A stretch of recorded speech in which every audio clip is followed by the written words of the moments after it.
Welcome to the Kings Beat podcast. I am James Ham, your Kings insider for ESPN 1320 and the Kings Beat. Joining me, Mr. Brenden Nunes from the Kings Herald and the Kings Pulse podcast. Brenden, what's going on? Not too much, James. Wrapping up year one for me here. And there's different phases throughout this whole season that you've laid out before, and we are definitely in an entirely different one right now. That's funny. It reminds me, I talk to my son, me and my oldest, we have a really close relationship when we talk about things. And even going into high school, I would lay out what was going to happen with, specific people that he was around. And this is what's going to happen to this person. This was going to happen to this person. And of course it follows it all the way through. And he's yeah, he's come to me multiple times. Yeah, you totally called that. I'm yeah, there are people archetypes in the world. I talk about player archetypes all the time. There are people archetypes, and rarely do they vary from what you think that they're going to do. And so, anyway, the season, it's the same thing. I can pretty much lay it out what's gonna happen. And you hope that it's different sometimes, and you could see if it's going to be different, and then it's going to, you'll see a different chase. But yeah, it does seem to follow some sort of cosmic pattern. And apparently the stars are aligning for Davion Mitchell right now. It is his moment. Yeah, what is the one shining moment? We could just sing the one shining moment song right here. We're not going to. That's Can not we going to sing happen. it? I don't know. I don't think I know the lyrics. I just know that that's what they play right every time the NCAA championship. Yes. Okay, okay, Wow, so I let's didn't realize at first. Yes, I do know what you're talking about now. yeah. All right, so let's get to some of the business side. Number one, if you're watching on the YouTube, go down below and give us a thumbs up. Subscribe. We're moving up on the ranks where everything's going well here at the Kings Beat, and we appreciate all your support. Number two, this is the last day to use the merchandise code, the March merchandise code to get 15% off all Kings Beat apparel. So make sure that you hop on board with that. You save 15%. You can find the code either in the email, if you get the email, if you're subscribed to the Kings Beat, or if you're here on YouTube, you can go down and find it down below in the description. Also, I just want to give a shout out to my guy, Jim from Brick House. Brick House Industries has been amazing. He's helped me fill all of these orders, and he does all kinds of stuff. So if you guys have any needs when it comes to just about anything, when it comes to apparel, he's absolutely spectacular. I'm actually wearing he has pickleball shirts, which the pickleball craze is storming America. And actually, there are 4 beautiful courts that they just built right here, probably less than 100 yards from my house across the water. Do you play? I don't. Well, I bought rackets and I'm going to play because I've heard it's like ping pong but standing on on the table, and that sounds like fun to me. But I got to get through the health issues first, and then I should be fine to play. I'm excited to learn how to play. I don't know about how things go with someone who has a bad back and people who hit low balls. It's like when I play softball. There came a point where I couldn't go one way or I couldn't go another way because my back is so sketchy. But yeah, getting old, Yeah. Brenden. You don't Yeah, know you this, spent but time living on the injury report. Now you write them on a night-to-night basis. I do. I live on. I'm usually I'm probable though because I'm gonna show up. I'm gonna show up. They're Probable one. is the perfect wording. Yeah, there was one game where I was a game time decision and I still made it. The doctor didn't want me to go, but that's okay. Um, Stormed in the door right before the pregame presser ended, and then dropped a hard-hitting question and got out of there. Awesome. Okay, so let's get to. We got a bunch of stuff to cover today. We're gonna start diving deep into the roster because before you can start talking about what the Kings should do or what they need to do, you probably should know like the basics of where they're at, and so we're going to cover that in the second half of the show. We're going to cover some cool things in the business of basketball, which I did not spring on Brenden. I did not tell him, so he's not going to know until we get there. But we're going to start with a rare Thursday overreactions. Um, like okay, like we got the hot take machine.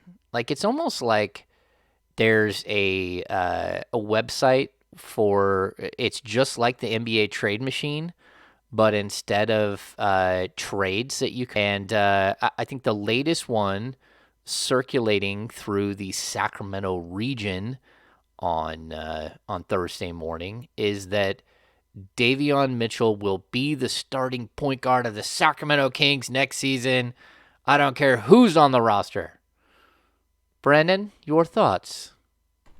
That De'Aaron Fox is really good at basketball, James. And I think Davion might be better than maybe what I expected. I also kind of feel like it's tough to gauge how much value I want to put into this sometimes because he's getting a lot of shots up.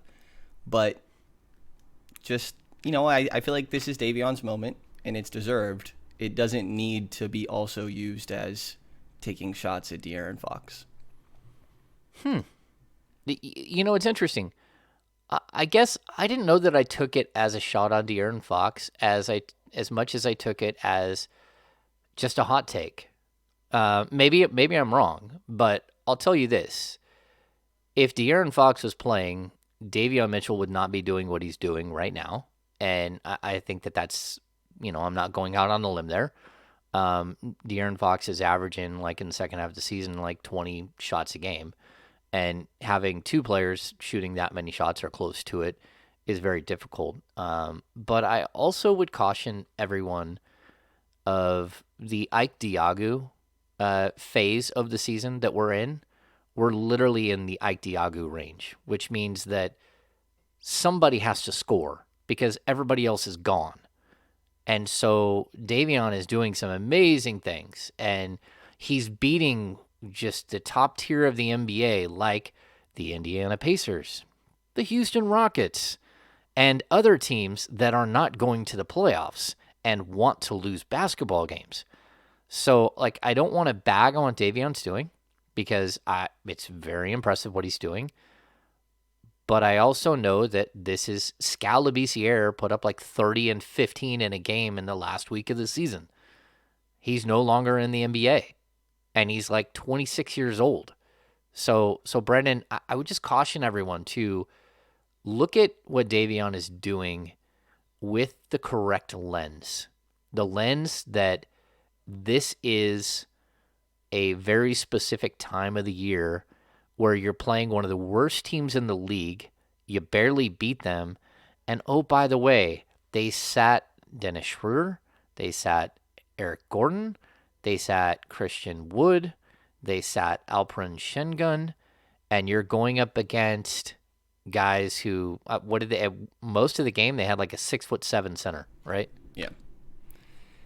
Yeah, I think the one outlier, because you're right, Indiana, Orlando, Houston, Miami's a solid team, but they weren't. They got rolled. Yeah. The Phoenix game would be the outlier, where Davion did take them to OT and was guarding Devin Booker, who I was going to say has a case he's able to make a case for MVP, but he's not that caliber, but he's an all-star in the league. And Davion did it on both ends of the floor. Like, for the most part, I'm with you, just presenting the other side, because I think there is one aspect you can point to with that Phoenix game. But outside of that, I mean, like, he's not, to me, really making bad shots. I feel like he's getting good attempts, getting good looks pretty consistently. Some of the finishing has been a little eye-opening for me, not even just the dunk finishing, but some of the layup package that we're seeing. And also these dunks. Like, what happened in that game, by the way? He just tried to take out JaVale McGee in that Phoenix game, and then he does this. Like, there was a time earlier this season, and this is always what I think of when I have these posters, that we were at a practice, and De'Aaron and Tyrese and Davion were all messing with each other. It seemed like about Davion's bounce. And no, Davion's like, no, I can't get up there like that anymore. And like, because you see De'Aaron do a hop step into a jump, and Davion's, no, I can't do that anymore. And they're all giving him a hard time. I saw you in high school. I saw you in high school. And Davion told us post game, I guess it went away for a little while, but it's back now. Yeah. And you know, when Ty was saying that, Ty was like, I was like a sophomore in high school and you were like a senior in high school and I saw you in high school. Yeah. He does have bounce. And I think the funny thing, he was struggling with some sort of injury at that point. And he had just missed a game or two or he missed a game because of some sort of injury. I can't remember what it was. I mean, it's so long. Like the season, like it's like 14 seasons in one season, right? It just depends on how you break down like the stretches. And I mean, Luke Walton was the head coach of this this team at the beginning of the year. Like Buddy Hield played a lot of games. That one got me the other day somehow. Like when we were watching Indiana, I had my first moment of, wow, we just don't watch Buddy Hield anymore. It's amazing, isn't it? I was too in the moment, and then I was like, oh my God, I don't watch this guy anymore. Well, I think people forget too that like Marvin Bagley sat like all but one of the first 15 games. And then he played, and then he got traded, and now everyone in Detroit thinks they got the steal of the century, and he's literally doing the exact same thing he did in Sacramento. And they just haven't got, to the point where Glass Joe shows up. But, yeah. It's funny, that wording, I think Milwaukee fans probably used for how Kings fans were treating Dante for a little while there. He's cooled down, for sure. Yeah. But, yeah, I think that wording is just funny. It's definitely similar to probably what Milwaukee would say. Because they're all, traded him for Serge Ibaka, what's that? And it's like, oh, well, when you see a little more Dante. Yeah, there are moments where he's really good. There are also moments where, he's trying too hard. He's trying too hard, and you can see the passion and everything else coming out. But like, there's something to being really good at like a handful of items. Like if you can become if he could become an elite 3-point shooter, then he's worth so much money. It's ridiculous. But the fact that his career path goes up and down and up and down, it's Ben McLemore keeps making money because he figured out that if he just shot the three really well, which he had that skill coming into the league, and he had the skill to dunk, but he had no skill in between dunking and shooting the three. That's a problem. But he's found a way to stay in the league by shooting the three ball, and it doesn't matter where he's at, he's hitting them. But with Divincenzo, I think like there's a clear path for improvement, and it starts and ends with him shooting the three like super consistently. Because if you could get that, if you compare that with the other skill set that he has, then you have a really good starting shooting guard in the NBA. And I think that's what we're kind of seeing with Davion, is that Davion is a guy that, like when given enough minutes, given enough time to get comfortable, to break through the rookie wall, which Alvin Gentry did not believe he hit a wall. I totally disagree with Alvin Gentry. Like Davion Mitchell clearly hit a rookie wall, like maybe even twice this season, and that's okay. That's what happens with every rookie. I mean, Tyrese Halliburton hit rookie walls that like flattened him last year. So anyway, like to bring it back to Davion, what do you think about this notion that next season's starting backcourt is De'Aaron Fox and Davion Mitchell? I think that I want to see it, unless they happen to, we're still, at least I'm expecting a big move this offseason. If that happens to be at the two guard, then I get why you have Davion staying as coming off the bench. But like between the two, Davion and Dante's gotten some opportunity alongside the starters. I feel like at very least Davion should get an opportunity to be that starter and kind of see if it can work with him being in a more complementary role. Because I think it's kind of what we were saying here of like the same way that this context maybe benefits Davion with having more opportunity, I think it could hurt somebody like Dante, where when he's asked to do too much, that he just doesn't look as good out there. And when he's alongside better players, Fox and Sabonis, that's when he shines. So just have to see Davion get that same chance to be more of a complementary piece, which I think he's had the opportunities throughout this season, but the role has still fluctuated. There's been a lot of change of this roster. We mentioned coaching staff and all that. So I think that at very least, I'm not locked into like Davion's the point guard of the future or anything like this, but I think he deserves an opportunity to be the starting two alongside De'Aaron. I would put him over there over Dante right now. Okay, that's an interesting idea that you would put him over Dontre, and I'm going to agree with you on the main point. There is that starting at the two, like that's the key here. We've already seen what De'Aaron Fox and another like lead guard, high volume or high usage rate guard looks like. It doesn't work. It doesn't work at all. That's not who De'Aaron is, and it doesn't work. So um, I think the Kings need to be cautious of that. And I'll also say this, like, there's no shame in Davion Mitchell coming in and playing 30 minutes off the bench. He's going to be the primary ball handler with the second unit. Like, somebody has to do it. If not, you're going to have to go get another point guard. So I think it's fine that he's the primary ball handler coming off the bench and that he can play major minutes and that they can play three guard sets down the stretch with him playing major, starter minutes. He can play the whole fourth quarter, even if it's in a two guard set. But I think we're going to have to come to a point where they have to show me that they can defend another team's backcourt, and the pair of De'Aaron and Davion together, they have to show that they can both play defense well enough. Because if you're going to use Davion at the point guard on defense and at the shooting guard on offense, that's fine. But that means De'Aaron has to defend shooting guards. And so there's always going to be like this give and take. What are you giving up?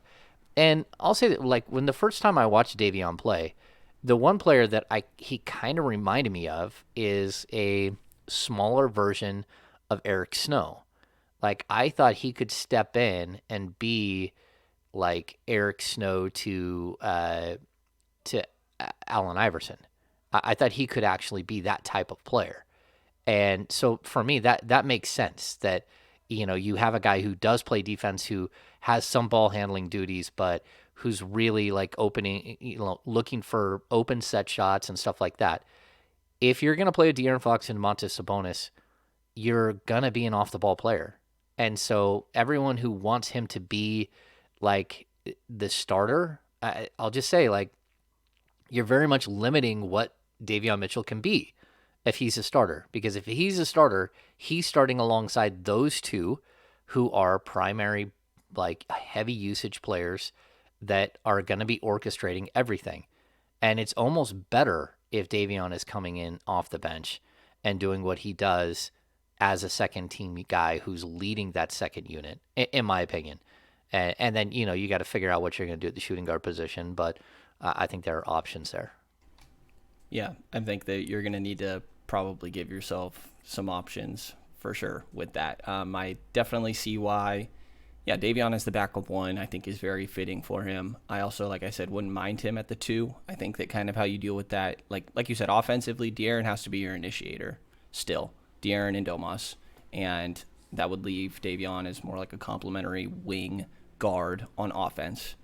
And then defensively, between the one or the two, whoever you decide on that night, that whoever is the main initiator for the other team, De'Aaron gets lost on screens, to be honest. Like, when he is putting in full effort for like those 3, 4, 5 possessions a game, he's able to get around. But I think the idea is you're trying to give him a break when he's on defense. It's not that you need to hide him, but you don't need him guarding the primary initiator for the other team, and you can have Davion do that.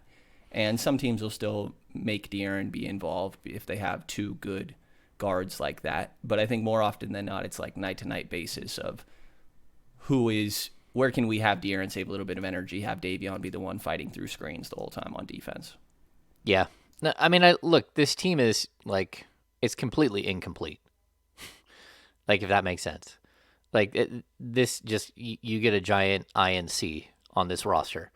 It's not a finished product at all, and I'm not walking into this offseason and changing my offseason plans from the 5 game stretch that I've seen from Davion Mitchell, where he's averaged over, where he's cleared 20 points and 7 assists in every game. I'm not making any decision on next season based off of what I'm seeing down the stretch without Domantas Sabonis, without De'Aaron Fox, without Rashawn Holmes, without, like there are so many pieces that are missing, and you're having guys who step up and have moments like Damian Jones, like Trey Lyles. But at the same time, if this roster comes back next year and it's Trey Lyles and Chimezie Metu at the 4, then I just being straight up, then Monty McNair failed. He failed in the offseason. If that's what you're coming back and that's what you have at the power forward position, that's not a knock on either player. You just need a better player. You need better players on this roster, more talent on this roster. And so again, like, is there going to be a place in the starting lineup? If De'Aaron Fox and Davion Mitchell are starting alongside each other with Sabonis and Harrison Barnes and who knows who else, like, I can already tell you Davion Mitchell's a 4th option. Yeah. I mean, how does it affect? Because I think that feels like anything is on the table this offseason. Yep. Like we've been saying that there's probably going to need to be another big addition.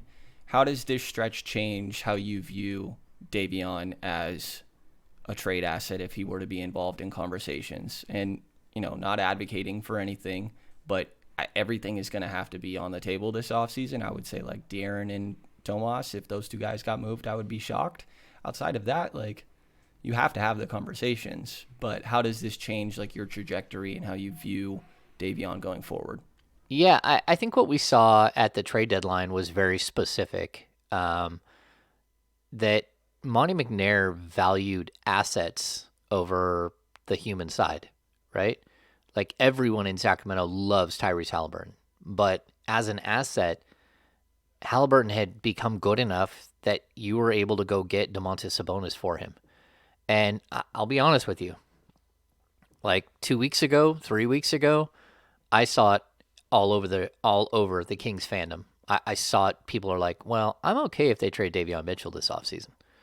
I mean, like, all you guys out there know who I'm talking about. Like, you guys were saying it, and it's like, okay. Like, someone said, would you trade Davion this? And I'm like, would I trade him? Like, what are you going to get for him? Like, that's sort of the $1 million question, right? But when you get to this offseason, if there is some team that's watching what's happening right now and watching it through a very specific lens that they need a point guard that can do what he does, then maybe he is worth way more in this offseason. Maybe he's a piece that goes and gets you a piece. And I think, again, like if you told me at the end of Tyrese Halliburton's rookie season, and I thought his rookie season was excellent, and I was super excited to watch him for the next 10 years. But if you told me at the end of that season that you could trade him straight up for Domantas Sabonis and they would take Buddy Hield's contract, I would have said, you're full of it. There's no way. So, again, I think this is about, like, it's about a deeper question about roster creation and roster building and managing assets. And to be honest with you, that's the one thing that I think that I have been impressed with when it comes to McNair is his ability to manage the assets that he has. And has he blown like his second round picks? Yes. Like, you dumped Jamias Ramsey and Robert Woodard, and not only that, but you paid Robert Woodard way too much. Like, I think they owe him $300,000 for next season. Like, you paid Robert Woodard too much. Like, you put too much faith in what you saw from him in a small sample size, and you gave him too big of a contract. Two-way contract, that would have been fine. A 1 year, 1 year, 1 year, like what we normally see for second round picks, that's fine. But they gave both of those guys 2-year deals with possibility for more. Outside of that, like, they've kept a clean sheet as much as they can when it comes to the salary cap, and they've got so many different options. But now they have 2 monster pieces to build around, and so I don't expect them to trade Sabonis or De'Aaron Fox in the offseason. I expect them to create the right team, the right mix around them, in the same way that we saw Houston create the right mix around, guys like James Harden, and initially at one point they had Dwight Howard, another point they had, Westbrook, another point they had Chris Trevor Paul. Ariza, Robert Covington. But see, those guys are the perfect complementary pieces that you start piecing around great players. That's what I think that they're going to try to do. And so all of these other pieces are really movable. And is Davion Mitchell really good? Sure. But I'll also point out, so is Pat Bev, alongside James Harden. So can that work? Sure it does. But you got to check your ego out the door. If you're Davion Mitchell, you're primarily a set shooter. On occasion, you'll have the opportunity to take someone off the dribble, but you're a set shooter who plays defense, who plays the toughest man every time. So, look, I see that there's a way he could be a starter. He's not the starting point guard. We've seen him show point guard skills for exactly the last 5 games. Before that, not so much. He didn't set his teammates up. He looked for his own shot. Some games he would have 6 assists, but it came in games where he couldn't shoot at all. And then other games he has no assists. And so there's a lot that needs to grow with Davion, and I get it that there's some excitement here, but keep some perspective. I think that's my end of that. Keep some perspective on what we're watching here, the time of season, the teams you're playing, the fact that you're missing 50 points a game off your roster, all of those things. Yeah, 50 points. Jeez, wording it like that. Yes, very much so. It's important to keep context for all the reasons that you just laid out. And I think there was one other stretch this time in Davion's career, rookie season. I think 10 games prior to the All-Star break. He had another sequence where he was kind of putting it all together, but that was without De'Aaron alongside Tyrese. And so, yeah, just before I'm going too crazy about Davion, as much as I've loved watching this, need to see it alongside those other guys and against high-quality opponents consistently. Yeah. So, look, go ahead. I was going to transition us into a different guy. So before you do, I'm going to say this. What people are seeing from Davion Mitchell is a little bit what you saw from Isaiah Thomas, right? You saw when you hand him the ball and you give him 18 to 20 shots a game and you say, it's your show, go out and do it. Go out and be the guy. You're handing everything over to a very specific style of play. And the Kings, already have that guy who is a very specific style of play, where he is the guy who's going to score 28 points a game, right? But with Isaiah, once he wasn't in Boston anymore and, he puts up 30 points a game, once he's no longer the focal point of everything, can he fit in alongside everyone else? And the answer was no. That's at least what most NBA executives thought. That's why he bounced from one team to the next.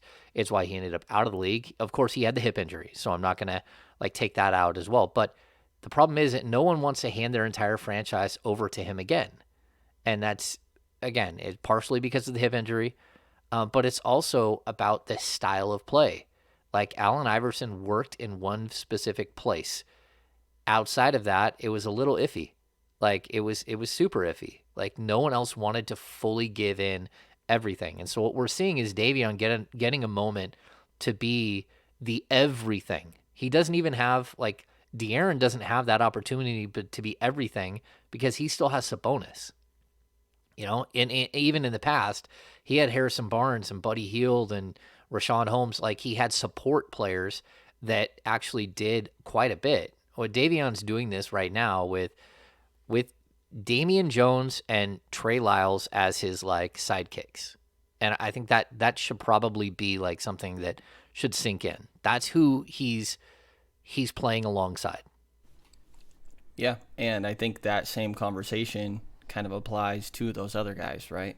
Of D. Jones and Trey Lyles and what we're seeing from them. Of they are very impressive. D. Jones has been really, really good finishing around the rim, setting screens, as a roll man. He's a great rim runner. He's super athletic. But I don't know that he's doing anything special. He's great to watch. He's the same. He's very athletic, really bouncy. I think he's gotten better hands. He still, it's the most important position defensively. And while he has good moments, I think that he's still pretty foul prone and not the most reliant on that end. I mean, he did have those 4 blocks against Houston, but it feels very hit or miss on defensive possessions. He's an interesting one because he's blowing up here as well, even 5 assists in that game. But it's kind of hard for me, like when I look at some other guys that are going to be free agents this offseason that are big man, there's a lot of guys that remind me of D. Jones where I'm like, I think you're a really solid backup center, maybe third string center, but why are you a starting center? Like, what is the strong case that you're presenting? And I don't know exactly what it is for D. Jones. Yeah, I mean, look, the same time that Davion Mitchell has gone on this tear, right, where he's put up 20 and 7, and it's more like 22 and 7. It's actually, I think he's averaging 24 and 9 or so. I mean, he's been really good. I'm not trying to take away, but at the same time, Damian Jones in the last 5 games has scored in double figures every single time. He just set a career high with 24 points over the last 5 games. I can actually get you this. He's averaging 15.8 points, 6.6 rebounds, 1.8 assists, 1.2 blocks, 27 minutes. His per 36, he's more like 19 and 8.5. He basically is like, we saw stretches of this from, he's also shooting 60% from 3. That's what I was about to backtrack. I think if I had to question his elite thing, and I wrote this down earlier, it would be his finishing.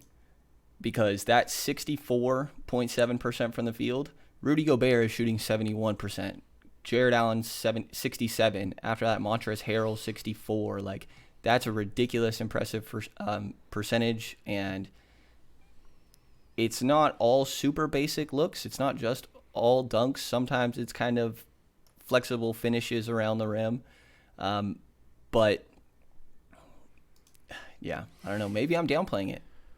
Yeah, I'll tell you, like, over his last 5 games, he's shooting 72.1% from the field. And he's shooting threes, and he's getting to the free throw line 4.2 times per game. Like, these are all impressive things. But this is, I think, what my point is, Brenden. It's that we're at that time in the season where you want to give a guy, like, praise, right? You want to say, oh, great job, great job, great job. Bruno Fernando finished with 17 points and 10 rebounds last night playing against Damian Jones. Bruno Fernando. Usman Garuba, 8 points and 7 rebounds last night. Usman Garuba started at center. He's 6'8". He's a road grader. They list him at 220. I'm gonna guess he's more like 240. But again, Bruno Fernando is a 23-year-old guy who's 6'9", 240. And that's kind of the point, right? The point is that you're going up against guys who, would Damian Jones been able to do the same thing against, I don't know, just throw out the other guys that are on that roster, against Christian Wood? Would he have been able to do that against Alperen Şengün? He didn't do it against, he wasn't nearly as good against even like, the combo in Miami against, Dwayne Dedmon and Bam Adebayo. Exactly. Yeah, Kings legend. Orlando game is Mo Bamba, Robin Lopez, Mo Wagner, same sort of thing. Yeah, and what did Mo Bamba do? Mo Bamba had 18 points, 13 rebounds. Yeah, took him outside and torched him. Yeah, 4 of 6 from 3. So look, I think that, like, my point isn't to dump on Damian Jones, because I agree with you. Like, Damian Jones, like, if he's back next year as a backup center, I'm totally fine with that, because he's a different look than what Sabonis is. He's your classic rim runner and lob guy, and he does have some 3-point potential. And those things he's very valuable. Like, guys that do what he does, I think are like, but you can find them, and you can't find them in the draft. Yeah.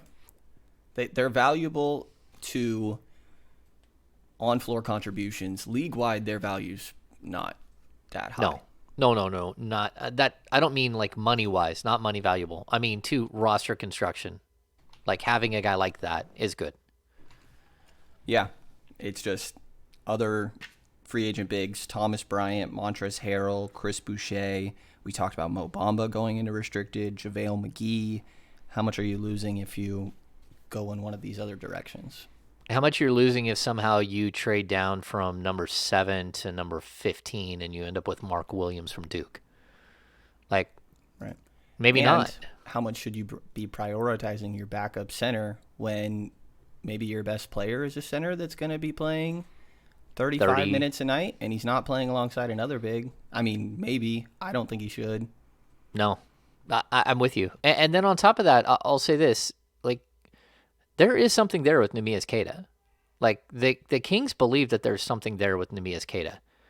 And, I'm not sure that you can just, like, throw him in there next season as your backup center. But if he's in a big rotation of backup centers, if they're nights, I mean, Alex Len is still on this roster next season as of right now. I mean, you owe Alex Len $3.9 million next season.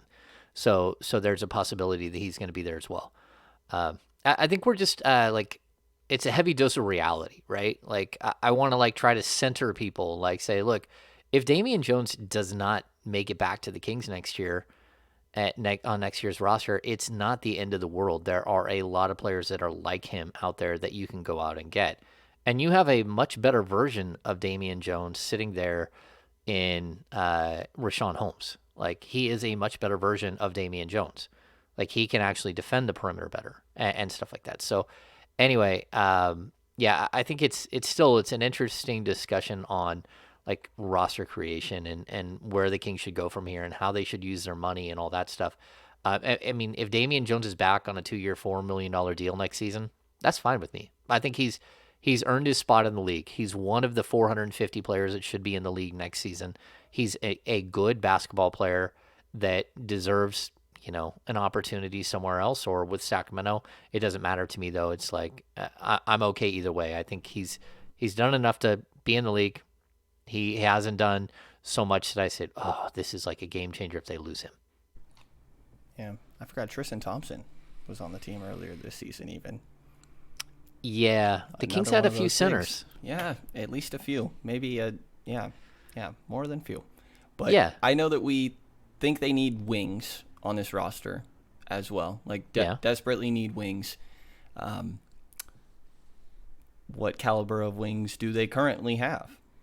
I don't think they're starting caliber, but what do you think the Kings have that they're working with? And because we're seeing a little bit more of Trey Lyles, Chimezie Metu.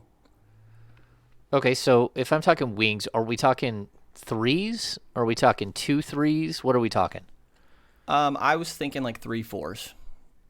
Kind Okay. of, because to me, Harrison, I can slot into either one, so it's the other forward. Okay, so I think this is a good time for us to run the. We're going to do something today called keep them or send them packing, right? The Kings have. It's actually really startling. Like, we went through, me and Brenden before we hopped on. Like, this roster is so in flux. It's crazy, like crazy. And I think that that's something that like we've seen from Ken Catanella his whole time is like the 2-year deal with a third option, a 3rd-year option as a team option. We've seen those types of things. But walking into this offseason,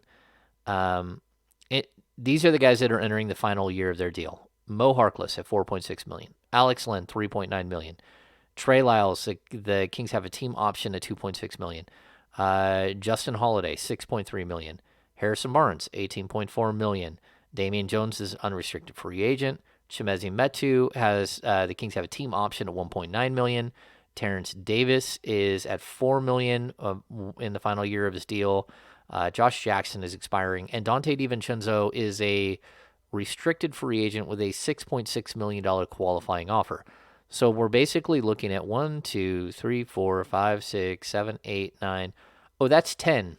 10 players who are either entering the final year of their contract with the Kings, starting on July 1st. That will be the final year of their contract, or are unrestricted or restricted, or, like a guy like Josh Jackson, which it won't be back in Sacramento.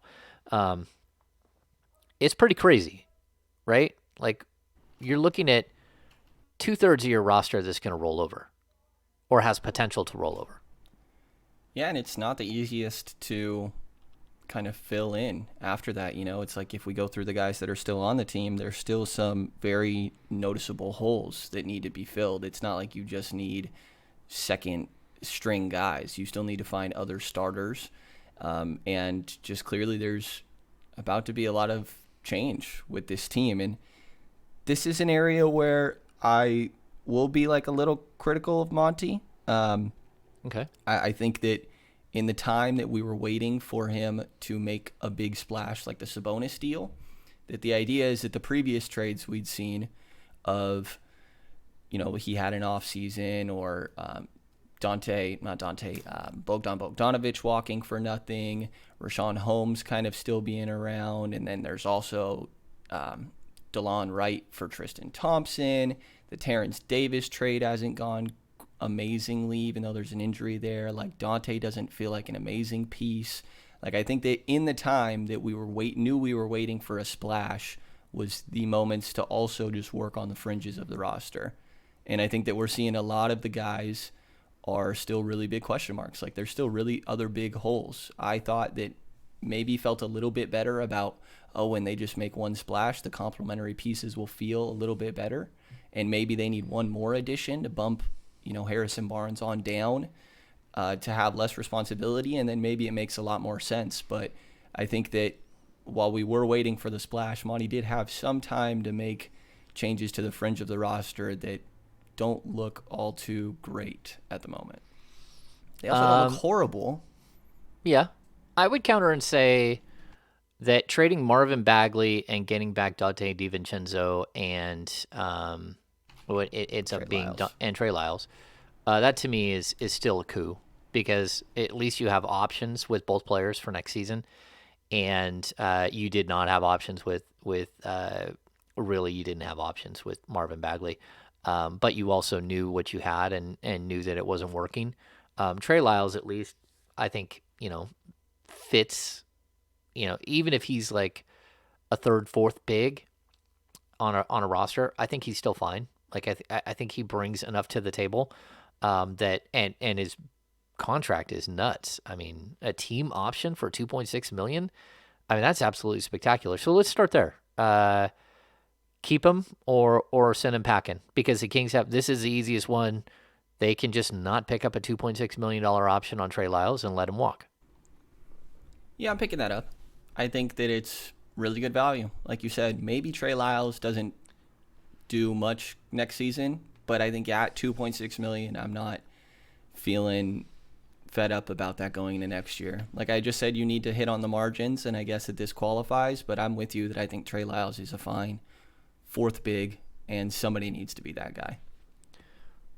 I totally agree. The fact that he can shoot it, the fact that on occasion he can rebound, you don't want him out there playing like defense against like elite stretch fours. Or like, anyone, really. Yeah, I don't even want to know what Harrison Barnes, if he was going straight up against Trey Lyles, would do to Trey Lyles. Like, I think people forget if you put Harrison Barnes at the 4 at 6'8", like, he's so much faster. He can shoot from the perimeter, but he's also could take Trey Lyles off the rim, off the bounce. That would, yeah. There you go. Okay, so I think that's the first one. I say keep him. I'm with you. Keep him. Okay. Let's go to illustrate the same position. Chimezie Metu, the Kings have a $1.9 million team option. It becomes partially guaranteed, what do we say, like 4 days after July 1st, after free agency begins. And then it becomes fully guaranteed in December. Chimezie Metu has been all over the board as far as like in the rotation, out of the rotation. He's got he thinks he's deserving of major minutes. But Brenden, would you keep him at $1.9 million, knowing that a league minimum salary is like $950,000, and basically you could save somewhere around $1 million to go towards other things if you went with a younger player over Chimezie Metu? Yeah. I think that Metu maybe could be some small filler that tips the scales slightly in a conversation of a trade talk, but to me, like if Trey Lyles is there, I feel like they play the same spot to me as the fourth wing on this team, the fourth forward. And I just feel like having both of them is a little bit of an overlap. I haven't loved seeing Chimezie Metu play the three as much as we've seen this year, which I guess sometimes he's out there and you don't know exactly which one is three or four, if there's even a point in putting hard labels. Alvin has definitely called it positionless basketball. I don't know. Mezzi and Trey Lyles are kind of the same position to me, the same role, and I would rather go with somebody that I view that has a little bit more to offer on the defensive end rather than what to me is just kind of like offensive flashes. And while those flashes are intriguing, there's also enough low moments that kind of counteracts. Yeah, I think one of the things that I'll point to is that there's a way that Chimezie Metu does work for this team. And number one, he'd have to improve greatly as a three-point shooter. And he's still young, and he still has potential. But I think the biggest way that we saw it in, I believe it was game one of the Sabonis era, was Chimezie Metu as a cutter. And he's throwing down crazy hammer dunks left and right. And it's like, holy cow, this is perfectly fit for Chimezie Metu, right? So I do think that there is a way that he could be an impactful player, but I'm also kind of with you where, like, look, roster spots are extremely valuable in the NBA, and if I can go backwards and like one of the problems that I think we both have with this team is that we got 5 games left in the season, and they only have 2 players under the age of 24. Like, that's not okay. Like, this team is not young enough to be this bad. You know, it's one thing to be bad. It's another thing to be bad and not be super young. And when you can't hand the ball over to a group of young players that, what they kept talking about on the broadcast, there was a point this season where the Houston Rockets had like 4 20-year-olds and a 21-year-old on the roster. I mean, in the lineup, in the rotation, like playing in a game. The Kings don't have a single player younger than Neemias Queta who's like 22, 23. They don't have anyone, and that just doesn't work. Like, you have to have something coming up. And so that's where I would say Chimezie Metu is a thumbs down for me, and that I would go for a younger player that does some of the things that he does, but has potential to, like, not this year, maybe not the next year, but someone that you're growing and kind of spending a lot of time developing while he's bouncing back and forth between the G League, with the potential, like, that we've seen some of the other teams around the league like take advantage of this, And so that's where I would be. I think you can find someone cheaper, even though it's like marginally cheaper. And I think you can find someone who is more fit to be the 13th, 14th, 15th man on the roster than Chimezie Metu. Yeah. I would be one of the youngest players on this roster, James. I'd be one of the youngest players on the Lakers roster. There you go. Yeah. Yeah. I'm with you with Mezzi. To me, the cutting is really interesting. I definitely am with you on that. But part of, to me, when he started cutting a lot this year was because maybe we should calm it a little bit on the three-point shots. So let's get you inside a little bit. And it's just, to me, I see the potential. Like, maybe it's something where with more opportunity, the Kings end up regretting that. But to me, there's too many questions on both ends of the floor. Like, I don't know what you're consistently getting from him on a nightly basis. Like, effort, which is something that is the Kings do need. But Trey Lyles, you know that you're getting a rebounder who is a capable three-point shooter. Sometimes you're getting, there was this game, I'm forgetting which one it was earlier this year, where he had a crazy first quarter. He ends up going for a career high. And then you have nights like against the Houston Rockets still, by the way, where he goes 4 of 10 from the field. Yeah. I'm surprised. Chimezie Metu on the season averaging 8.7 points, 5.4 rebounds, an assist, 0.8 steals, 0.5 blocks. He's shooting 44.3% from the field, which is low, but it's because he's shooting 29.5% from 3-point range. he actually is averaging more points per game than I thought he would. He just turned 25. Like, look, I think there's still something there. I think he's like a back end of the rotation guy, not even rotation at back end. Like if you're a good team, he's not playing very many minutes. Is he And almost Justin James esque of where it's a personality thing? Like he has his moments on the floor, but to me, like skill set wise, I'd rather have Lou King. But I think that like Chimezie seems very well liked by all of his teammates, and that when you're still kind of in question at the end of the roster could factor in a little. No, yeah, I think you're onto something. I also would tell you that I think between like him and Damian Jones, they're both really, really hard workers, and they're good culture guys because they are out there doing their thing. They're when they aren't playing, they're out there playing pickup games after games, and they're doing everything they can to be ready. I think Damian Jones has been more willing to accept the role as a guy who there could be 5 nights where you're not playing, and then all of a sudden I need you to play 3 games in a row. He's more willing to accept that than Chimezie, I think. But then again, I think he also is like quickly defined himself as an NBA player. Like this is who you are. Like last year, he bounced around the league on 10-day contracts. He played with the Lakers before the Kings picked him up and signed him to 10 days and then signed him to a deal. Again, if I were choosing between those two, I would keep Damian Jones. And I think he's almost 2 years older than Chimezie. I think he's going on 27. Okay, so let's bust through some of these things.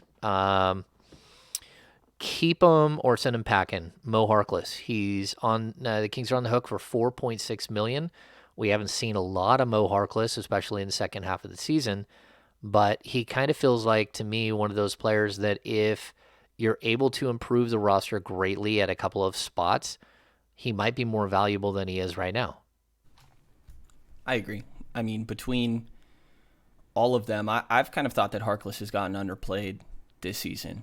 I think that there's definitely moments where if his 3-point shot is falling, like you know what you're getting from him defensively. Alvin's called him the best low man defender on this roster, and I think that you do see that, and it's kind of easy to forget. Mo Harkless is 28 years old.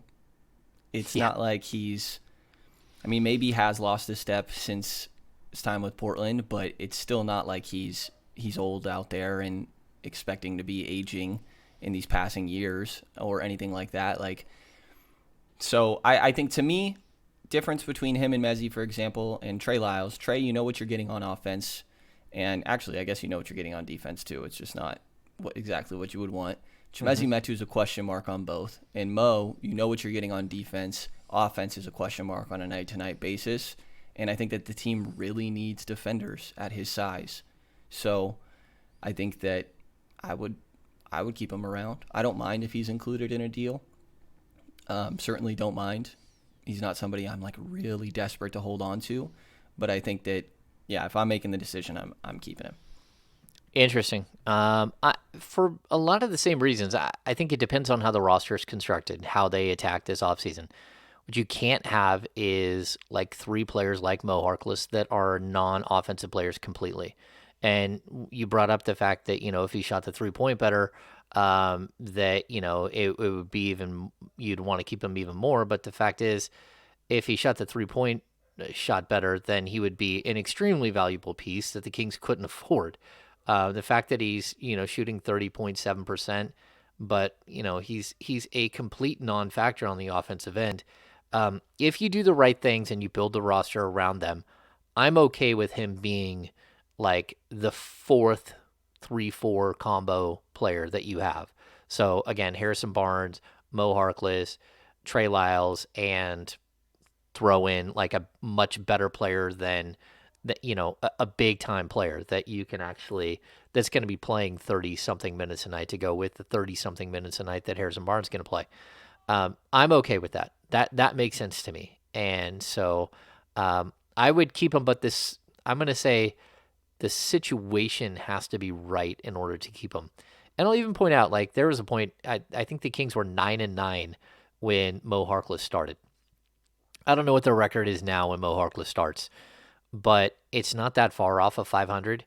And if you're a player who somehow is 500 as a starter and your team is 20 something games under 500, that probably means that you do things that are just really, really not noticed, and that you do a lot of good.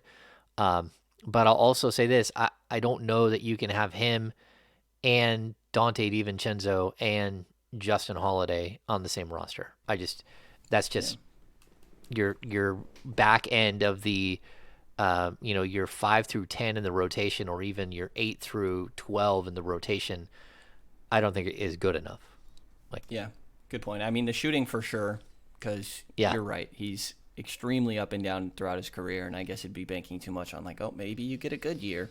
But because you can't play like, I mean, I think just if you could avoid this completely, Fox, Sabonis, and Mo Harkless, it would be like a Mo is out there playing when one of those guys is on the bench, and you're kind of staggering yeah, because the spacing just is not enough. Like you're trying to optimize Fox and Sabonis, and maybe that's not the full goal right now because there might also be an aspect of just acquiring more talent in general. hmm But I think that Mo on the offensive end definitely does the opposite of optimizing those guys, makes things more difficult, which he actually might be an optimal fit defensively. But yeah, I think a really tough fit.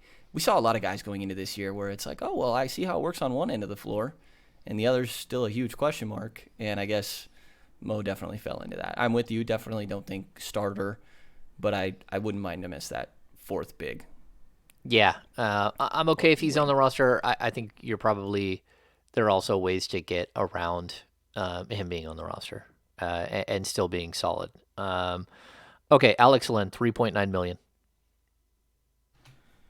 I mean, he doesn't play, James. He does now a bit, but for He the played most what, three part, minutes? yeah, I think he got a little more run, right? Four, sorry. Yeah, Four so minutes. literally a little more. I mean, I've thought Len has been fine in minutes that we did see him earlier in the year. He also obviously has a complicated situation going on off court, but I don't know. I don't think he's worth that money, but I think that he is also better than what we've seen. I'm saying bye bye. Yeah. I like Alex Len too, and I think Alex Len worked with the roster when Demonis Sabonis wasn't on it. But now you kind of have the big tough guy, and I think you need a more versatile big shot blocker. I think if I had to choose between Damian Jones and Alex Len, I would choose Damian Jones. Yeah. I think, again, you've got Nemias Queta, who eventually has to play some. Um, Rashawn Holmes is still on this team. Rashawn Holmes is still on the roster. That's still going to be an issue that I don't. I think the Kings thought that they had that thing figured out for this summer, but like all of this off-court stuff is probably going to throw a little bit of confusion into that.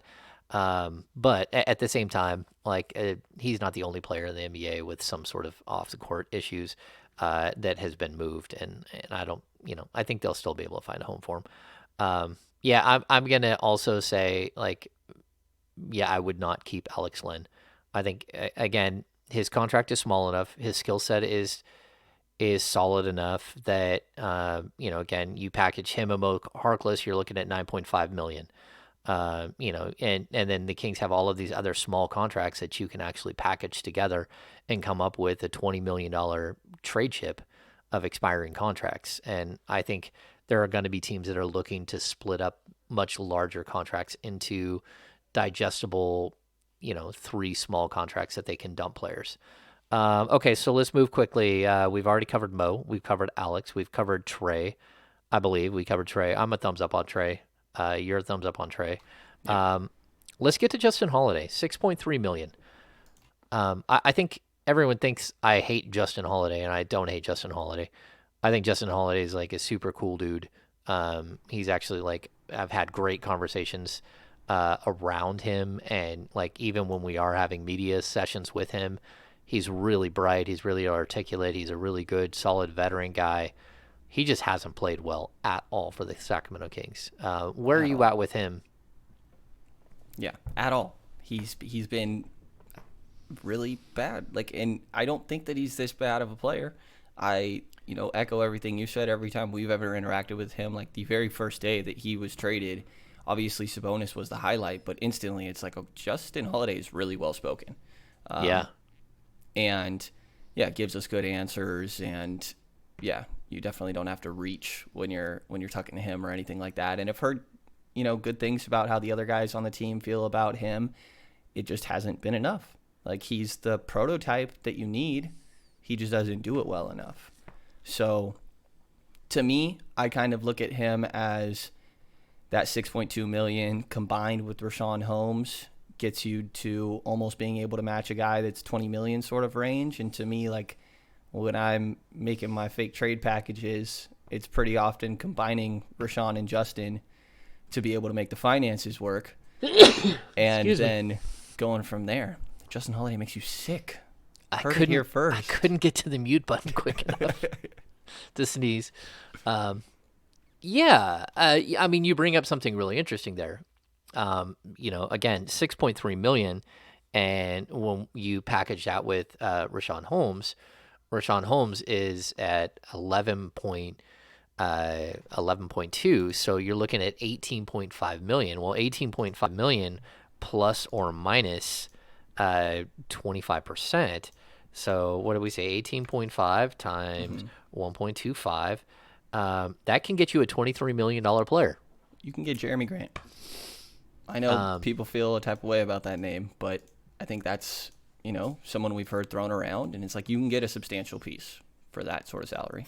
Yeah, and I think you're going to have to give up more stuff, right, for sure. But at the same time, I mean, that's the type of value, like, and then if you throw in, say, an Alex Len, now you're looking at, like, you can get up to, like, close to a $28 million player.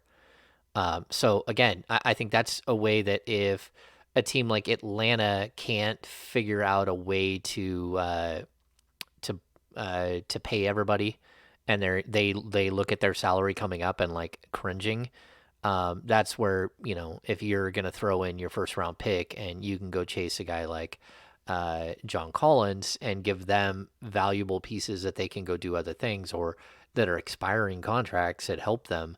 Those are things that I think where you start seeing deals pieced together. So if Justin Holiday is my 10th man, I'm not horribly upset with that. I think he can give you solid minutes, but Justin Holiday defending starting shooting guards has not worked. Justin Holiday as a 3-point shooter, everything that's happening here in Sacramento, it feels like an anomaly. I mean, he's shooting 32.8% from the field. So not only is it has to be an anomaly, James. It has to be. I mean, he came in, like, he got traded to the Kings. He was shooting 41.5% from the field and 37.8% with the Pacers. He's shooting 29.9% from three and 32.8% from the field. He's a mess. He's a total mess, and I don't know why that is. But I also know that, like, we're at a point where it just, you can't continue. And I'll also say this too. There's, like, when you bring in general managers from or you bring in front office executives from other teams, you have to remember that, like, these guys have history with some of the players that they've traded for. So, like, Justin Holiday was signed by the Atlanta Hawks during Wes Wilcox's time there. Jeremy Lamb was drafted by the Houston Rockets and played for the Houston Rockets during Monty McNair's time there. So there are ties that bind some of these guys together.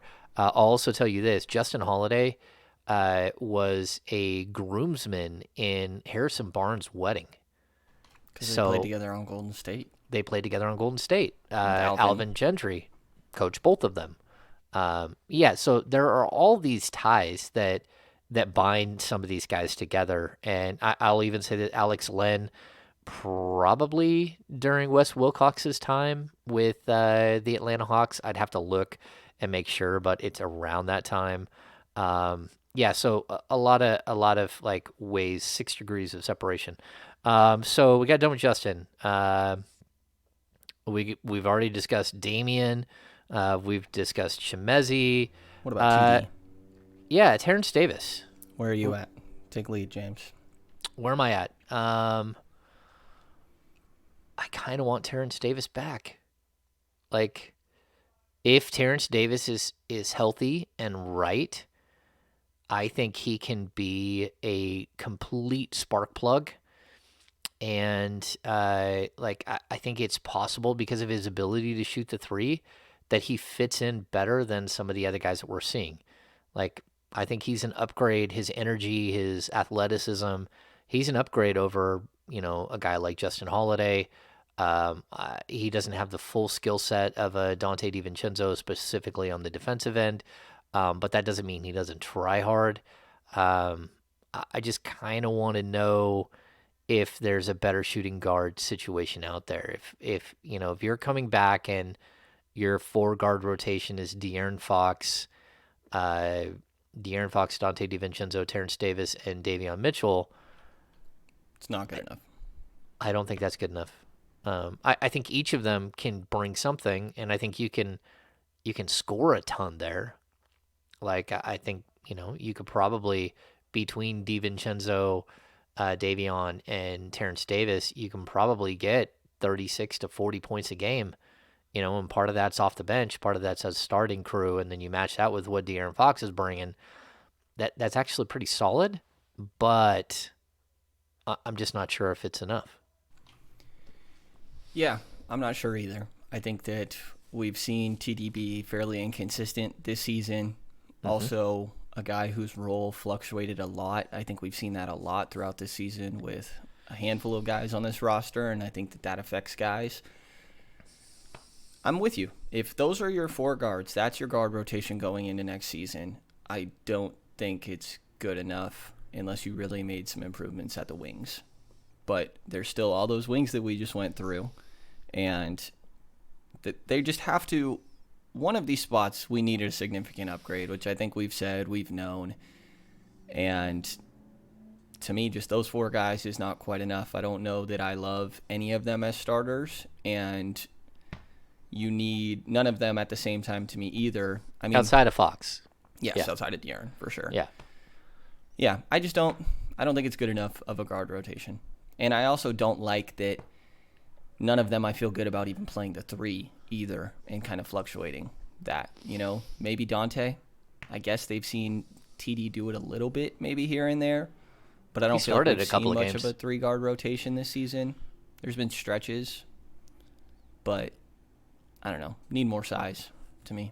I'll just tell you that if you can get a shot blocking athletic three, I mean a four that defends the rim as a weak side shot blocker and can hit the three, um, if you can add that, then I would love to see a bunch of three guard sets, and I'm okay with three guard sets with De'Aaron, Davion, and TD, De'Aaron, Davion, and Dante, Davion, Dante, TD, uh, De'Aaron, Dante, and TD.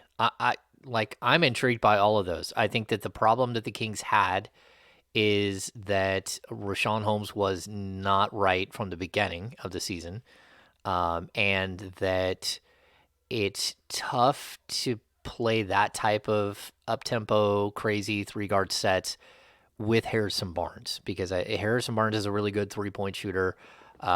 He's a really solid veteran. He's a solid defender, but he's not a rim protector. And the way that they tried to do things, it just didn't work. And so I wouldn't completely forget about the three guard sets because I think a lot of teams around the league are still going to three guard sets. But I also think a lot of teams in the league are starting to go back big. And, I think a lot of teams are intrigued by what's happening in Cleveland. And they're thinking, okay, why not? Because the new big is so versatile, can shoot the three, can dribble, we aren't talking about big hulking bigs. So if you have big hulking bigs like Sabonis or,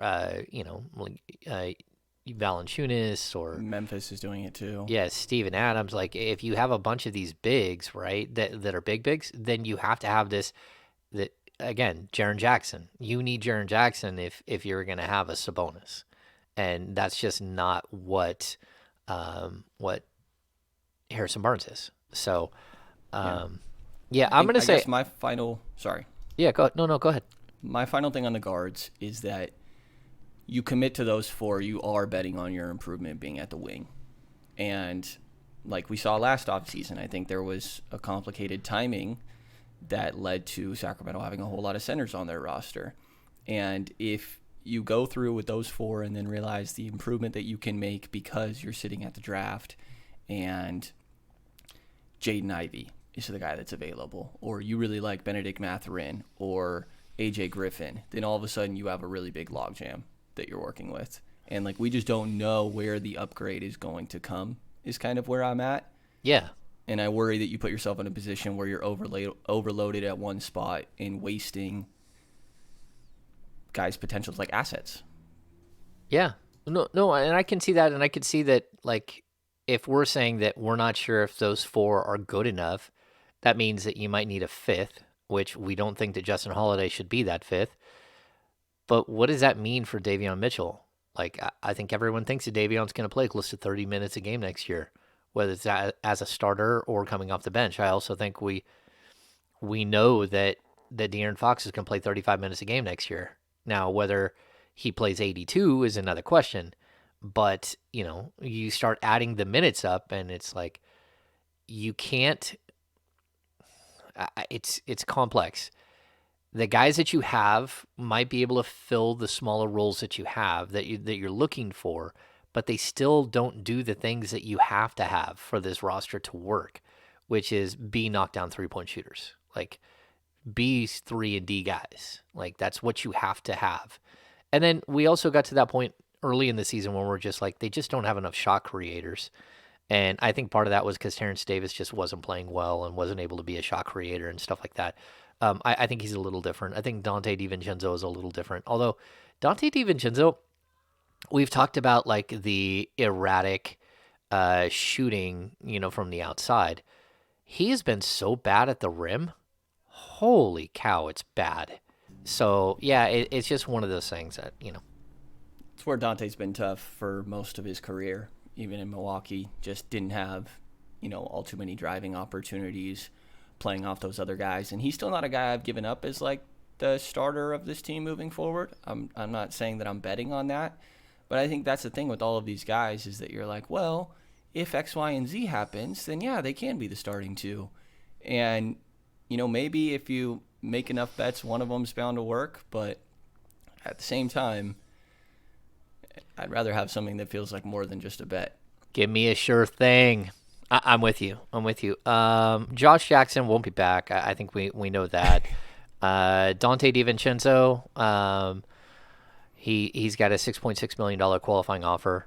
There is chatter that he's looking for mid-level exception money, that they think that they can get mid-level money, which is basically a 4-year 44, something like that. What do you think? 4-year 43.4, I think, is what the mid-level is, which Dante could get on the outside, and he would want something like that from the Kings, or they could match. They could match an MLE. But where are you at with Dante? At $10 million. I would keep him. I clearly am hesitant, but I think that maybe I'm talking myself into this. His body language is like rough when he's out there right now. And there's a lot of moments where I'm like, man, he just looks like a guy that's really frustrated with how these final games are going right before he gets paid. Or he's doing a little bit too much because he's trying to show off for what's about to be the biggest payday of his life. And he just feels like a guy that if he just calmed down a little bit on some of these where he's doing a little bit too much, that, again, I see the potential as a starting two guard alongside Domas and De'Aaron. I think that, and this is still new to me to see all this all the time, but watching him in an empty gym, catch and shoot, that guy is automatic. And maybe I'm reading too much into that type of stuff, but like I believe in his three-point shot when he's spotting up, catching and shooting. And I think that if you get him more minutes with Fox and Sabonis and getting uncomfortable with that and not feeling like he needs to show that he can do more because he's about to get paid, that like, I guess that's how I'm talking myself into this, because The 10 million would be a little suspect to me with how much with just what we've seen from him, because of him doing too much. I know is something that Milwaukee had a critique with him for that same reason. So maybe that's just how Dante is, and the contract situation isn't playing into it as much as I'm talking it up to be. But I think that's fine money. DeLon Wright got paid 3 years, $28 million. I don't think that's a good contract for DeLon Wright, but I think that there's a lot of guys. I don't think 10 million is that much to me. I think the problem that the Kings Kings, myself into it. yeah, I think the problem the Kings have is, number one, you never want to do death by mid-level, right? So if you're looking for a $20 million player, but you keep signing players to $10 million deals, you'll never be able to afford a $20 million player or a $30 million player, right? That's always the problem. Now, Sacramento has a problem that they can't go out and get those guys anyways, right? So it really doesn't matter. I think it was a much bigger deal, death by mid-level, when the mid-level was like $5 million and the salary cap was at 60. So now you're talking about like 1/12 of your salary cap is going to one person, where I guess, now if the salary cap is at 120 million, you're looking at more like 8% of your salary cap as a $10 million player. So that dynamic is changed a little bit, and that makes me slightly more comfortable. I would, like, again, with Dante, what I've seen is a 3-year 24. That's what I've seen. Now, I think he can be better than 3-year 24, but they think that they won't have a problem getting an MLE from multiple teams that will have MLEs. No one has any cap space this season. I think there's only 5 teams or something with cap space, but everyone has the MLE. Now, that doesn't mean everyone's going to spend the MLE, because people who have the MLE a lot of times are up against the salary, like the luxury tax anyways. So it's hard for them to add players when they're that high up anyways. So I don't know. And the other guys in the free agent class that I think like would be competing for teams would be debating, am I giving Dante MLE or some of these other guys like Gary Harris? Okay. I don't know if Joe Ingles, he had a nasty injury and is 34. Yeah. TJ Warren, injury situation as well. Robert Covington. Covington's getting old, though, and he's showing his age. Yeah, I don't know if Derek Jones Jr. is a name we've heard before. Kyle Anderson. Okay. So now you're starting to stack up. That's like 8 MLEs or close to it. Right. That I think are going to be out there. Even Malik Monk, that's going to be a decision. Like, would you prefer to have a guy like Malik Monk, who's more of just a pure shooter and doesn't do the other things, or would you rather have a guy who's more versatile but isn't as good at shooting? These are part of the questions that you're going to have to answer in your basic roster construction, right? Yeah. Thumbs up, thumbs down, and let's just do it at what we think it'll be: a 4-year, 43 point something million, 4-year, 44. I'm thumbs up. Okay. I think I have a hard time doing that. And I like Dante. I like his personality. I think he's a winner. He's proven that at the college level. He's proven that at the pro level. I have a hard time with that right now from what I've seen. And I agree with you. He's trying too hard. And I think part of it is, he's trying to prove that he's healthy and that he's back. I get it. I don't know. Maybe I will talk myself into that. I can talk myself into that, but the only way I can talk myself into that is if Richaun Holmes is no longer on the roster. Which, to me, he has to be. I mean, I know that his situation's complicated now, but to me, if like Rashawn's on the roster going into next year, I'm really going to be like, what are we doing here? Yeah. No, I totally agree. Richaun Holmes should not be on this roster next year, and it's not because of his off the court stuff. That's all going to play itself out, and however it plays itself out, it's very specific. You can't have a $10 million a year backup center, not when your starter is a frontline center, and you can have a $10 million backup shooting guard when you don't have a settled shooting guard position. I'm a little leery on blowing $20 million at the shooting guard position between Terrence Davis, Dante DiVincenzo, and Justin Holiday, and I don't know that you have a starter. I'm very concerned about that because that's not a good situation. Yeah. Okay, so I think you're a thumbs up. I'm a thumb sideways. How about that? I'm like it has to be the right situation if I'm going to pay him that. Now, if it's a 3-year 24, sign me up. I'm all over it. And I know that doesn't seem like it's that much money. It's that much money in my opinion. Okay, so the reason why we did this is we're just going to break it down. 4.6 for Mo, 3.9 for Alex, 2.6 for Trey, 6.3 for Justin. Harrison Barnes is at 18.4 million, which we didn't even get into. 1.9 million for Chimezie Metu, Terrence Davis at 4 million, Dante DiVincenzo at 6.6 with his qualifying offer, but going to make more money than that. Damian Jones unrestricted, Josh Jackson unrestricted. 1, 2, 3, 4, 5, 6, 7, 8, 9, 10. Throw in Neemias Queta, who is not on a guaranteed deal, but the Kings have his rights for next year. That's 11 players. 11 of your, well, at this point, the Kings have 16. And that leaves the Kings with very few players who are under contract after next season. And that's where it really gets interesting, man. I was looking, the Kings for the 2023-24 season. Fox makes 32.6 and Domantas Sabonis makes 19.4. So those kind of fit into each other nicely. So 33, what is that? $52 million. If Rashawn Holmes and his $12 million contract isn't on the roster, the only other person that you have on the roster is Davion Mitchell. And so he's at $5 million for that season.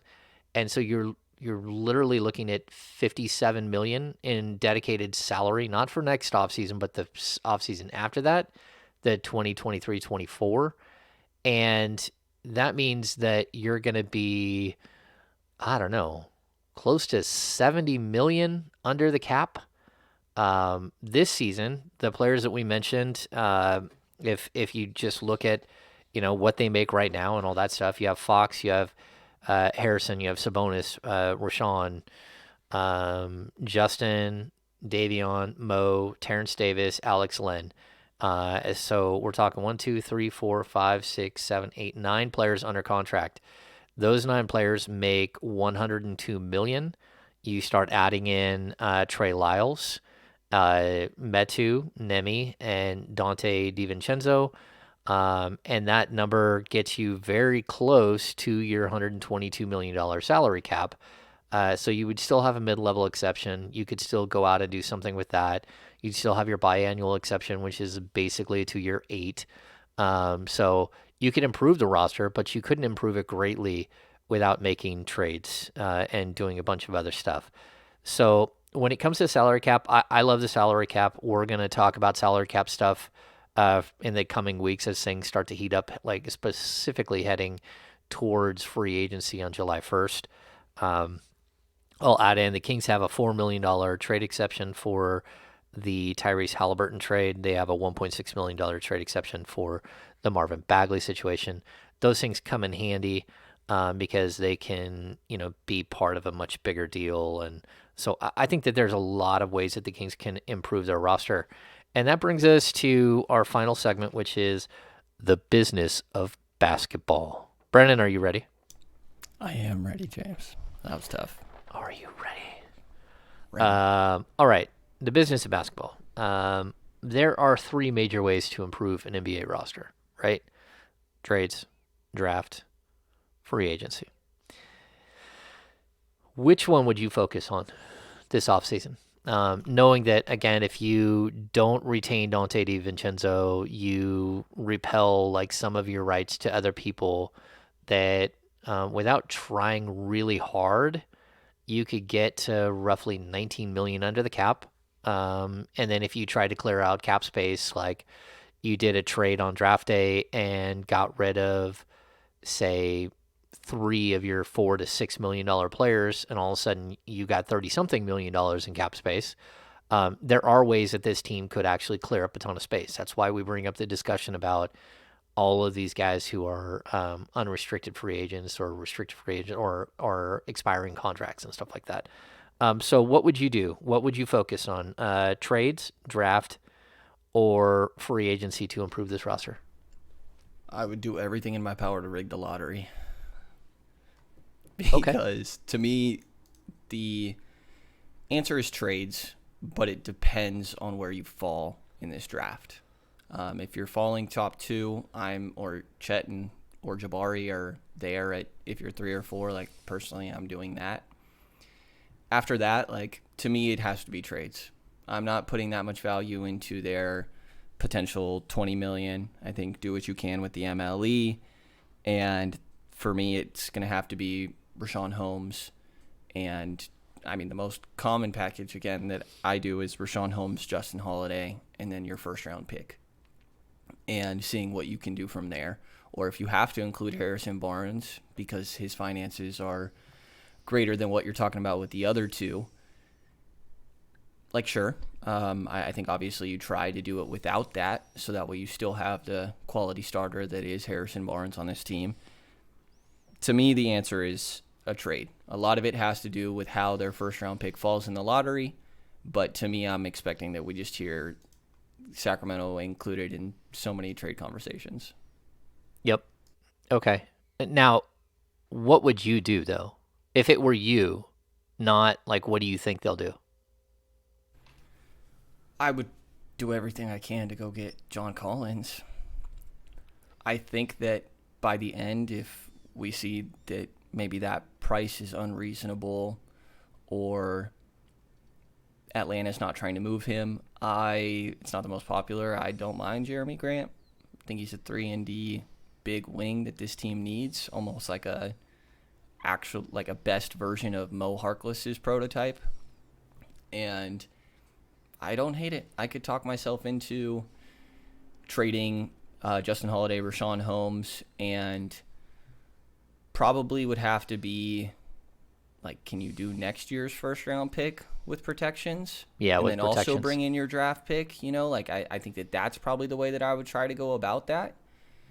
And then if you can't make any big splashes like that, like again, Rashawn Holmes, Justin Holiday for Tim Hardaway Jr. doesn't really do enough, right? It would have to be that, and which, by the way, I got that sent to me from, I should find this on Twitter, That's intriguing. Combo KB. So shout out to him. But he pitched the Tim Hardaway, which I think makes sense. 3-point shooting that this team needs. Yeah. But it would have to be like Tim Hardaway, and then you still retained your first round pick in that from this season, and then that's also the other additional substantial change that you made to this roster, because Tim Hardaway Jr. by himself isn't enough. Like Jeremy Grant by himself is not enough. So to me, Yeah. I guess like John Collins, Jeremy Grant are the two that really pop off. Yeah, I think my biggest concern, like specifically with Hardaway, is he's on the other side of 30. And are you just looking to like if you're gonna do something like that? And I'll put Jeremy Grant in the same situation.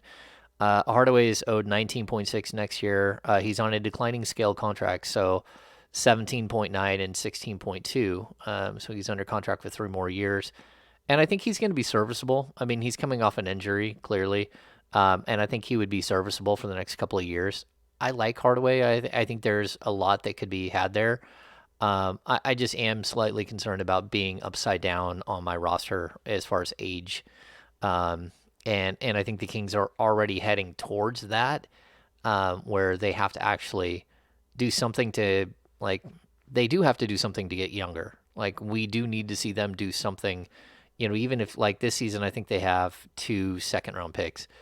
Take a couple of second-round picks and move up into the first round and get a first-round talent in the 20s, because a lot of those teams don't want the guaranteed contract. They'd rather have the two, the two second-round picks over a first-round pick. That's something I would look at. I think the Kings can actually maneuver here and do some things to actually free up some cap space and do all of that. I think I would also look at my second-round picks and say, hey, can I trade a second-round pick with Justin Holiday to just free up the money? and go for a much deeper second round pick or something. I just think there are ways that you can actually help yourself here and clear up some more space or do some different things. If I'm going to answer the same question, I am too, like, you gotta make another substantial trade. And we keep saying that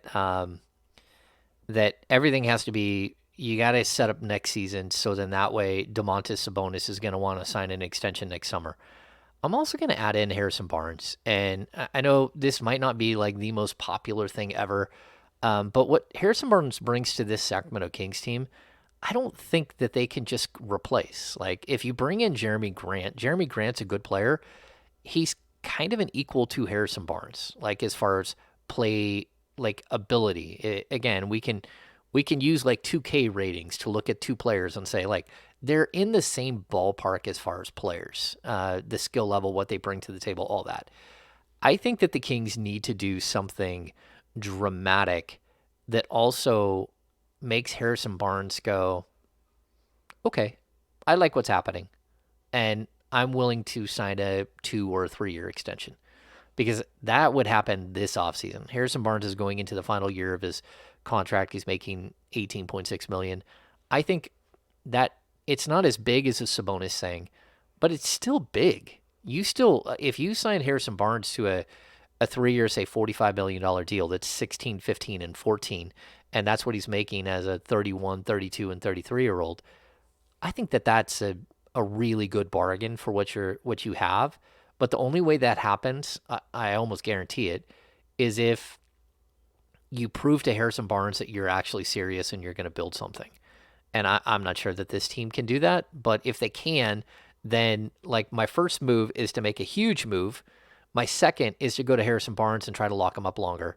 And then, I'll worry about the Dante Divincenzo situation and like all the other situations that are in flux around this team. But can I get that big piece that improves me now and makes not only Sabonis happy, but Fox happy and Harrison Barnes happy? That's kind of the way I mean, maybe that's crazy, but that's how I would be attacking this. No, I'm with you. I think Harrison is a important way to look at. Like, I think what happens with him is going to be an interesting gauge of Monty, because it's another asset management thing. Harrison's been almost traded, not actually almost traded, but in trade conversations nonstop for the past 2 off seasons. And we've heard rumors that he has notable value around the league of at least a first round pick. And if he were to just end up walking for nothing, it would be a very bad use of an asset. So I'm with you. I hadn't considered his potential extension this offseason. I think that there's a reason that I think, like, wow, you could really use another Harrison Barnes, because he is a very important piece. And that's a weird aspect to me with, while I do think trade is the most substantial way to go about this offseason, that say you have to include Harrison Barnes in a deal for John Collins, then you just have the same holes of probably two guys that aren't going to be starter caliber players, alongside now a trio of Fox, Sabonis, and John Collins. Like, Harrison's What a guy, next? right? So Harrison's a guy for me also that I do really like having him around, and yeah, makes a lot of sense. Hadn't considered impressing him for potential extension talks. Yeah. All right. Do you have any final thoughts? I think that Davion's really funny about how he was just messing around a lot after that game, understandably so. And I guess my bounce just came back, left and came back. And Magically.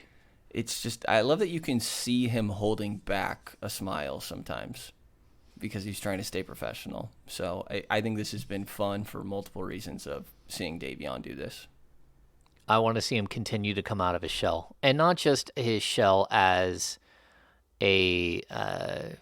as a player, because we're watching that. We're watching like the metamorphosis of Davion Mitchell. He's going, he's becoming a butterfly that we're watching, which is fun to watch. And like, it's tempered optimism and everything else, but I like that he's proving that, number one, he's a flat out like high end rotational player in the NBA.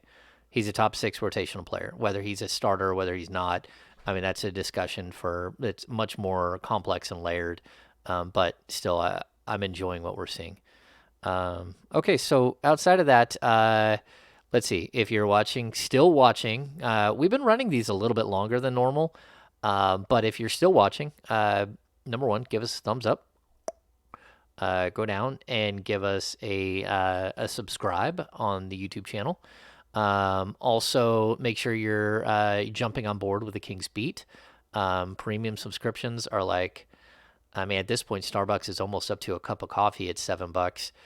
So a premium subscription is $7 a month or $75 for a year, and it gets you the happy hours and all kinds of other stuff. So jump on board with the King's Beat and give a premium subscription, because that helps us do what we're doing. And just keep in mind that, like, for every gallon of gas that I use to go to Sacramento, that's like basically one of your subscriptions for every like 25 miles that I go. Yeah, it's a Got to start labor of taking different cars, James. Gas is tough right now. gas stuff. Yeah, sometimes I steal the Corolla and I don't take the van because gas is just outrageous. But anyway, we're gonna keep you going all the way through the summer. We're gonna cover the draft extensively. We're gonna have people coming in. We need to get through this season. We need to get through what's going to happen with Alvin Gentry on April 12th or 13th, whatever the end of the season date is. We're going to be covering all that stuff. And then we're going to hit the draft and free agency and player profiles and all that stuff really, really hard. Also, just remember this weekend is going to be a little strange because I am, in fact, going to the Final Four in New Orleans. So probably not going to get Sunday musings. I might do a weekend review on Saturday morning, but it's going to be a little choppy with coverage just because I will be out of town from Friday to Tuesday. I'm going to fly in. My flight leaves at like 5 a.m. in New Orleans. I'll get back on Tuesday so I can cover the game that night. That's going to be a bit hectic. But we're counting down the end of the season here. And the Kings still aren't eliminated from the play-in. Brenden, I'm not. That's It's the not even. end of this episode of It's not even a Kings topic. Beat We're not even going to Podcast. talk about it. Oh God. We don't talk about. We don't talk about Bruno. We don't talk about playing. But I think their magic number is still 3, with 5 games to go. Yeah. Sorry. Gotta mention it. Sorry. All right. So. I don't have to. All right.